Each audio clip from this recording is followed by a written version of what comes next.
عارفين إن أخطر خدعة في التاريخ كانت اسمها الضرايب؟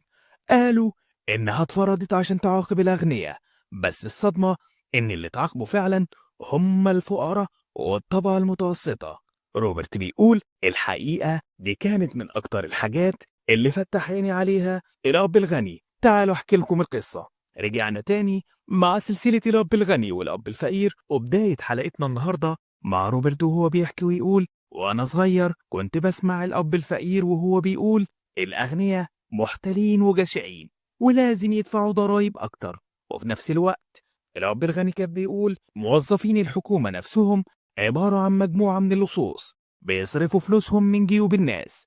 الاتنين كان معاهم جزء من الحقيقة، بس اللي اكتشفته بعدين إن فكرة روبن هود، خد من الغني واعطي الفقير، هي أصل الكارثة اللي بتقع على راس الفقراء والطبقة المتوسطة. ليه؟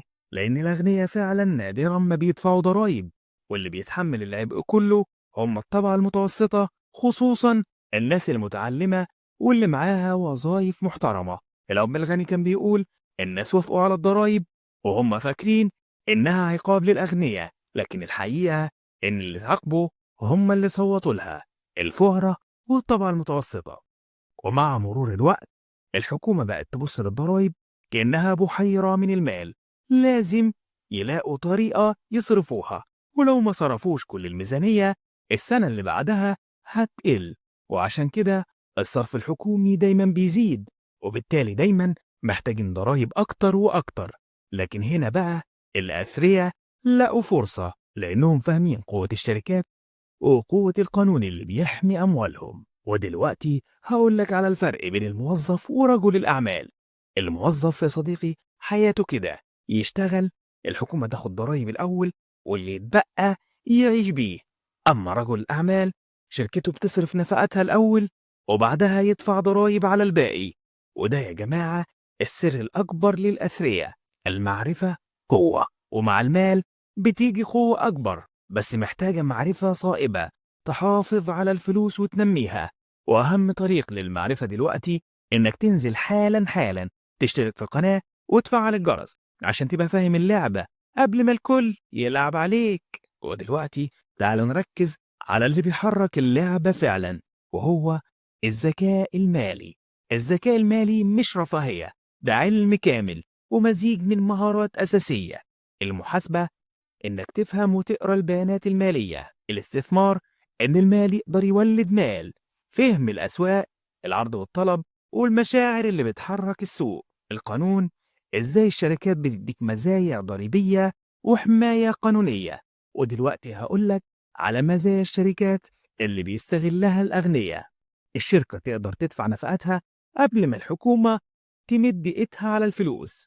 الشركات بتدي حماية قانونية، والأغنياء بيخفوا ثرواتهم جواها عشان يحموها من الدعاوى والديون. والخلاصة يا صديقي، الناس نوعين: أغنياء عندهم شركات بيكسبوا الفلوس يصرفوا نفقاتهم وبعدين يسددوا الضرائب، وموظفين عند الأغنياء بيكسبوا فلوس من شغلهم ويدفعوا ضرائب الأول ويعيشوا بالباقي. وعشان كده لو نفسك في حرية مالية حقيقية لازم يكون عندك شركتك الخاصة كجزء أساسي من استراتيجيتك المالية.